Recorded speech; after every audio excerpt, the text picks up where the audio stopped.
The psychology of people who crave a boring life. What if the life you once considered boring is actually the life your mind has been searching for? There was probably a time when a quiet weekend at home sounded disappointing. You wanted plans, new people, new experiences, somewhere to go, something to talk about on Monday. But then, somewhere along the way, something changed. You started appreciating an empty calendar, a quiet morning, a familiar routine, a small circle of people. Maybe you even started looking forward to doing absolutely nothing. And you may have wondered, am I becoming boring? In this video, we'll explore why people sometimes stop craving excitement and start wanting a simpler, quieter life. We'll look at what constant stimulation does to us, why drama eventually loses its appeal, how to tell the difference between peace and isolation, and why simple things can become more valuable as our priorities change. Chapter 1. The Life You Thought You Wanted. When we're younger, excitement can feel like proof that we're actually living. New experiences, parties, travel, relationships, ambitious goals, constant plans. There is always something happening, and when nothing happens, we may interpret that as a problem. Social media makes this even stronger. Every day we're surrounded by people showing us their vacations, achievements, new relationships, restaurants, parties, and perfectly planned lives.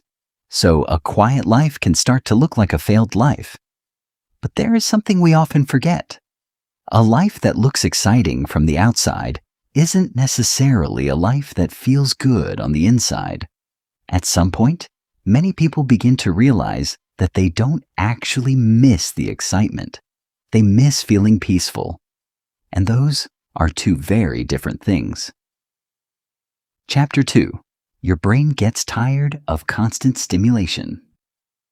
Think about how much information reaches you every day. Messages, notifications, videos, news, work, conversations, decisions, problems, social media, emails. Even when you're physically sitting still, your mind may still be processing hundreds of things. When stimulation becomes constant, silence can start feeling strangely attractive. This is one reason why someone who once needed to be constantly entertained may eventually prefer a quiet evening at home. It's not necessarily because they became less ambitious. They may simply have discovered that constant stimulation is exhausting. And that's an important distinction. You don't always need more excitement. Sometimes you need less noise. This is why simple routines can become surprisingly satisfying. Making coffee in the morning, going for a walk, cooking dinner, reading, listening to music, or spending time with one person you genuinely trust can feel better than another night, filled with noise and social pressure. The experience itself hasn't necessarily become more exciting. Your relationship with stimulation has changed. Chapter 3. Why drama stops feeling exciting. There is another change that often happens with time. Drama stops looking like excitement.